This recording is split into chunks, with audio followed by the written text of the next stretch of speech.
சர்க்கரை நோய் அப்படிங்கிறப்ப ஃபஸ்ட்டு நம்ம மருத்துவரோட மேற்பார்வையில் தான் நம்ம கரெக்டாக பண்ணோம். ஹெச்பிஏ1சி ஃபஸ்ட்டு யாரானாலும் பார்த்துடணும் எந்த லெவலில் இருக்கிறோம் அப்படின்னு.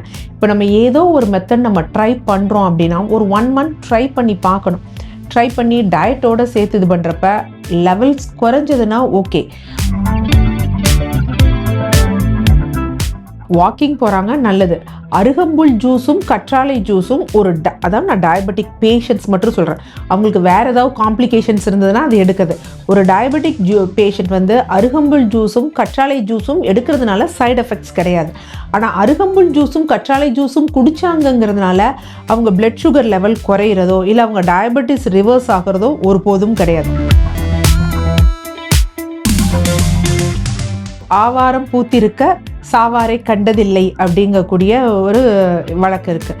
என்ன அப்படின்னா ஆவாரம் பூவை நம்ம யூஸ்வலாக பெட்டராக நம்ம எப்படி எடுக்கலாம்னா டிகாஷனாக எடுக்கலாம். ஸோ நல்லா ஆவாரம் பூ ஒரு கைப்பிடி எடுத்துகிட்டு அதனோட நம்ம டேஸ்ட்டுக்காக வெந்தயத்தை நம்ம நார்மலாக வெந்தய பவுடர் ஒரு டேபிள் ஸ்பூன் எடுத்துக்கலாம். அதோட வேப்ப இலை இருக்குது பார்த்தீங்களா, அது ஒரு டேபிள். கொஞ்சம் எல்லாம் கசப்புனாலும் ரிசல்ட் நல்லா இருக்கும் வேப்ப இது. அதனுடன் கொஞ்சம் பார்த்திங்கன்னா நாவல் கொட்டை பவுடர்.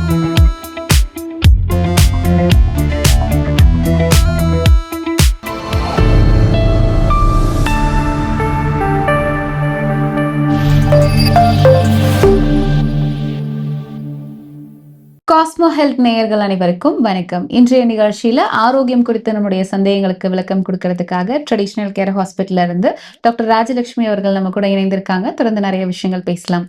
வணக்கம் டாக்டர். வணக்கம், எப்படி இருக்கீங்க? நலம் டாக்டர். இன்னைக்கு நிகழ்ச்சியில இந்த சர்க்கரை நோய் இதை கட்டுப்படுத்துறது அப்படிங்கிறது நிறைய பேருக்கு பெரிய டாஸ்கான ஒரு விஷயமா இருக்கு. சித்த மருத்துவத்துல எளிய முறையில வீட்டுல இருந்தபடியே டயபெட்டிக்கு எப்படி கண்ட்ரோல் பண்றது அதை பத்தி எங்களுக்கு சொல்றீங்க டாக்டர். ஏன்னா நிறைய பேர் யூடியூப்ல இது சாப்பிடுங்க டயபெட்டிக் குறையும், இது அரைச்சு குடிங்க டயபெட்டிக் குறையும் அப்படின்னு சொல்றாங்க. ஒரு சித்த மருத்துவரா சர்க்கரை நோயை குறைக்கிறதுக்கு சரியான முறைகள்ல வீட்டு வைத்தியம் என்னெல்லாம் இருக்கு? சர்க்கரை நோய் அப்படிங்கிறப்ப ஃபஸ்ட்டு நம்ம மருத்துவரோட மேற்பார்வையில் தான் நம்ம கரெக்டாக பண்ணோம். ஹெச்பிஏ1சி ஃபஸ்ட்டு யாரானாலும் பார்த்துடணும் எந்த லெவலில் இருக்கிறோம் அப்படின்னு. இப்போ நம்ம ஏதோ ஒரு மெத்தட் நம்ம ட்ரை பண்ணுறோம் அப்படின்னா ஒரு 1 மந்த் ட்ரை பண்ணி பார்க்கணும். ட்ரை பண்ணி டயட்டோடு சேர்த்து இது பண்ணுறப்ப லெவல்ஸ் குறைஞ்சதுன்னா ஓகே. அதை பார்க்காம சும்மா அப்படியே நம்ம ஃபாலோ பண்ணோம்னா அது நமக்கு ரிஸ்கி தான். அது நிறைய பேர் 4 வருஷம் 5 வருஷம்லாம் ஒன்று ரிப்பீட்டாவே ஒரு ஜூஸ் அந்த மாதிரிலாம் எடுக்குன்னு சொல்லி காம்ப்ளிகேஷன்ஸ் ஆக்கிறவங்க. நமக்கு கண்ணுக்கு தெரிஞ்ச காம்ப்ளிகேஷன் இருக்காது. ஒன்று கிட்னி பாதிச்சிடும், இல்லை ஸ்ட்ரோக் வந்துடும், இல்லை ஹார்ட்டுக்கு போகிற பிளட் வெசல்ஸ், இல்லை கண்களில் இந்த மாதிரி இருக்கும். ஸோ ஒரு தடவை பிரச்சனைன்னு வந்ததுன்னா நம்ம அதை ரிப்பேர் பண்ணுறது கஷ்டம். அதனால சர்க்கரை நோயை நம்ம எப்படி பார்க்கணும் அப்படின்னா நமக்கு பின்னாடி எல்லா நோயும் வரப்போறதுக்கு நமக்கு முன்னாடி ஒரு சிம்டம்ஸை காமிச்சிருக்கு. ஸோ அந்த இடத்துலயே அரெஸ்ட் பண்ணிட்டோம்னா ரொம்ப நல்லது.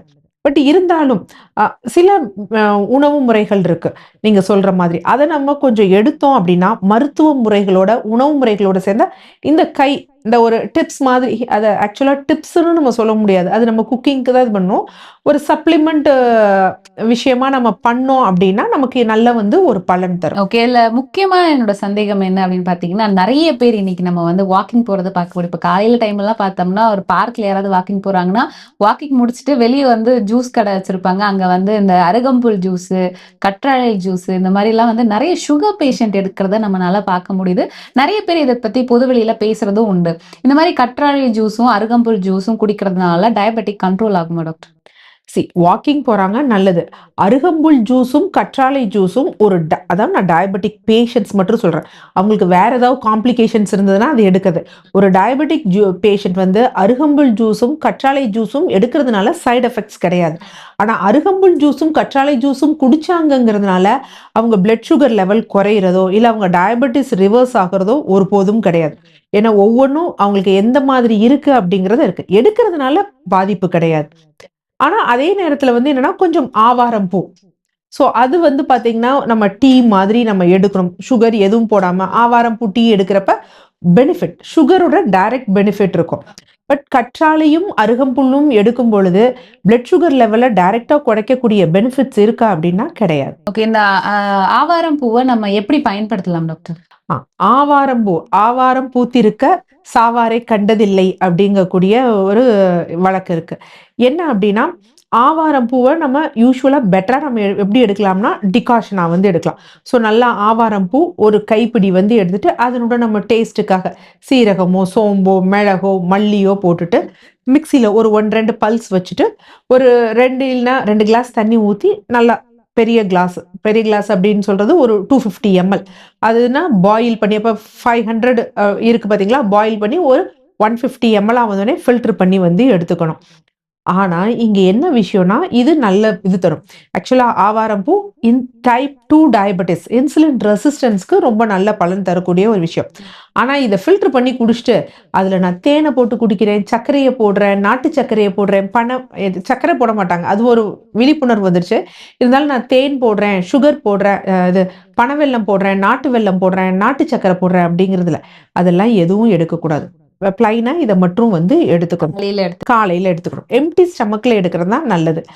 இது இல்லாம அடிஷ்னலா என்னன்னா ஆவாரம் பூ முட்டை பொரியல் வந்து எடுத்துக்கலாம். ஸோ ஆவாரம் பூ இப்போ அவங்களுக்கு கொலஸ்ட்ரால் இருக்கா என்னங்கிறது தெரியாது, அது ப்ராப்பரா இன்வெஸ்டிகேஷன் பண்ணும். இருந்தாலும் அப்படி இல்லை தெரியல டாக்டர் அப்படிங்கிறப்ப முட்டை வெள்ளைக்கருவுடன் சேர்த்து இந்த ஆவாரம் பூ நல்லா ஒரு 150 கிராம் இல்லை 180 கிராம்ஸ் அதோட ஒரே ஒரு முட்டை வெள்ளைக்கரு இல்ல 2 முட்டை வெள்ளைக்கரு சேர்த்து நல்லா பொரியல் பண்ணி ஒரு ஆள் தனியா சாப்பிடலாம். ஸோ அந்த மாதிரி அந்த பொரியல் எவ்வளோ இருக்கோ அதே அளவு சாதம். ஸோ அப்படி எடுக்கும் பொழுது அவங்களோட டயபெட்டிஸ் நல்ல ஒரு கண்ட்ரோலுக்கு வந்து வரும். ஸோ இந்த 2 மோட்ல வந்து நம்ம ஆவாரம் பூ வந்து எடுத்துக்கலாம். ஓகே. நிறைய பேர் வந்து இந்த சர்க்கரை நோயை கட்டுப்படுத்தணும் அப்படின்னா வெந்தயம் எடுத்துக்கோங்க அப்படின்னு சொல்றது உண்டு. இது ஒரு பிளைண்டா வந்து நம்ம பாக்குறோம். ஸோ நிஜமாவே வந்து சர்க்கரை நோயை வந்து வெந்தயம் வந்து குணப்படுத்துமா? அதை சரி பண்றதுக்கு வெந்தயத்தை நம்ம எப்படி பயன்படுத்தணும் டாக்டர்? ஆக்சுவலா வெந்தயத்தை பத்தி நிறைய சக்சஸ் ட்ரையல்ஸ் வந்து போயிருக்கு. ஓப்பன் ட்ரையல், பிளைண்டட் ட்ரையல், எல்லா ட்ரையலுமே போயிருக்கு. வெந்தயத்தை பொறுத்த வரைக்கும் என்ன அப்படின்னு பார்த்தீங்கன்னா டைப் 1.5க்கு சொல்லப்படலை, ஏன்னா இங்கே அதை நம்ம பெருசாக யாருமே எடுத்துக்கிறது கிடையாது. டைப் 2 டயபெட்டிஸ், டைப் 1 டயபெட்டிஸ் ரெண்டுக்குமே நல்ல ரிசல்ட் வந்து தரும்.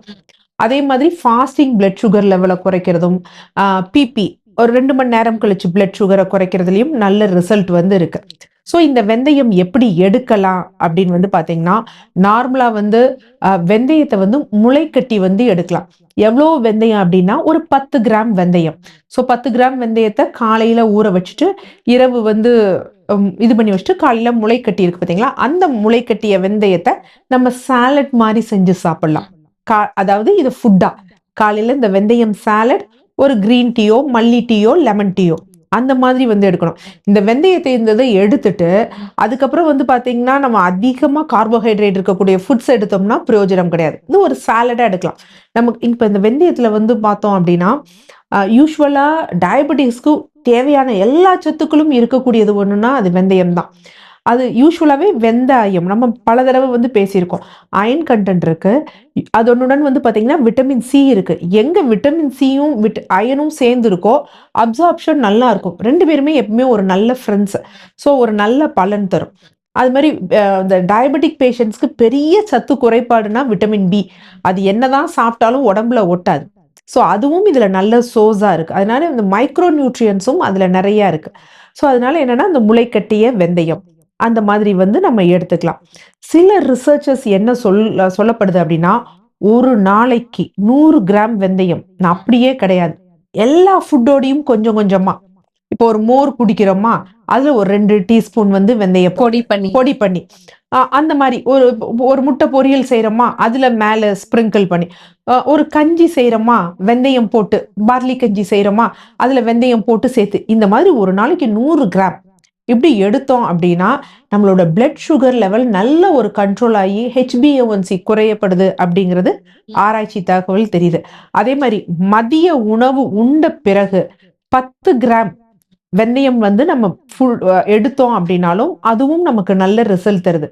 இது டைப் 2ல மட்டும் கிடையாது, டைப் 1 டயபெட்டிஸ்க்கும் அந்த இன்சுலின் செக்ரீஷன் இருக்கு பார்த்தீங்களா, அதை தூண்டுவிக்கும் தன்மை வந்து இந்த வெந்தயத்துக்கு இருக்கு அப்படின்னு தெரியுது. ஸோ வெந்தயத்தை நம்ம இந்த மாதிரி பவுடரா வந்து எடுக்கலாம். டீ எந்த அளவுக்கு கேட்கும் டாக்டர்? வெந்தய டீயும் நல்ல வந்து பலன் தரும். ஸோ வெந்தயத்தை வந்து நம்ம நார்மலா வெந்தய பவுடர் வந்து ஒரு டேபிள் ஸ்பூன் வந்து எடுத்துக்கலாம்.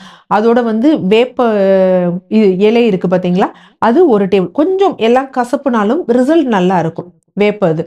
அதனுடன் கொஞ்சம் வந்து பார்த்தீங்கன்னா நாவல் கொட்டை பவுடர், அது வந்து ஒரு டேபிள் ஸ்பூன் எடுத்துக்கணும். சீரகம், கொஞ்சம் சுக்கு, இதெல்லாம் போட்டு கொதிக்க வச்சு டீ வச்சு குடிச்சோம்னா நல்ல பலன் தரும். அது மாதிரி வெந்தய டிஞ்சர் அப்படின்னு வந்து சொல்லுவாங்க. வெந்தய டிஞ்சருக்கு வந்து என்ன பண்ணுன்னா, வெந்தய கீரை இருக்கு பார்த்தீங்களா, அந்த வெந்தய கீரையை நல்லா ஒரு கைப்பிடி 2 கைப்பிடி எடுத்து பல்ஸ் மாதிரி வச்சுட்டு அதனுடன் கொஞ்சம் சீரகம், மிளகு இதெல்லாம் போட்டு நல்லா கொதிக்க வச்சு ஃபில்டர் பண்ணி வச்சுக்கணும். ஃபில்டர் பண்ணி வச்சுட்டு நிறையா வந்து எடுக்கக்கூடாது. இது எவ்வளோ அப்படின்னு பார்த்தீங்கன்னா 1 டீஸ்பூன் 2 டீஸ்பூன். ஸோ அந்த மாதிரி எம்டி ஸ்டமக்கில் எடுத்துட்டு வந்தோம்னா நல்ல பலன் தரும். வெந்தய கீரையை வந்து வெந்தயத்துக்கு ஈக்குவலான பெனிஃபிட் வெந்தய கீரையிலும் இருக்கு. ஏங்கன்னா நமக்கு தெரியும் வெந்தய கீரை வந்து குளிர்ச்சி. ஸோ இது இல்லாமல் அதில் நார்ச்சத்து எல்லாமே இருக்கனால டயபெட்டிஸ்க்கு நல்ல ஒரு கண்ட்ரோல். ஏன்னா இன்னைக்கு நிறைய நம்ம ஆட் பார்க்குறோம்.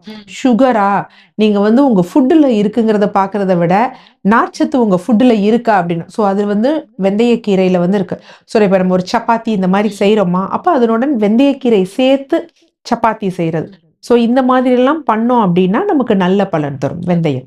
ஸோ சர்க்கரை நோயை குறைக்கிறதுக்கு என்ன மாதிரியான விஷயங்கள் எல்லாம் இருக்கு நீங்க சொன்னீங்க. இப்போ நீங்க சொன்ன விஷயம் எல்லாத்தையும் ஒரே நாள்ல ட்ரை பண்ணாம ஏதாவது ஒரு விஷயம் அவங்களுக்கு எது செட் ஆகுது, எதுவுமே கொஞ்சம் ஸ்டார்டிங்ல இருந்து ஸ்லோவா தான் இது பண்ணும். ஒரேடியா இது பண்ணா வெந்தயம்லாம் கொஞ்சம் டோஸ் அதிகமா எடுத்துட்டோம்னு வச்சுக்கோங்களேன், நமக்கு வயிறு ஒரு ப்ளோட்டிங் ஆகும், வாந்தி வரும். ஸோ இந்த மாதிரி காம்ப்ளிகேஷன்ஸ் இருக்கு. ஸோ அதனால அதை பார்த்து தான் எடுக்கணும். ஓகே.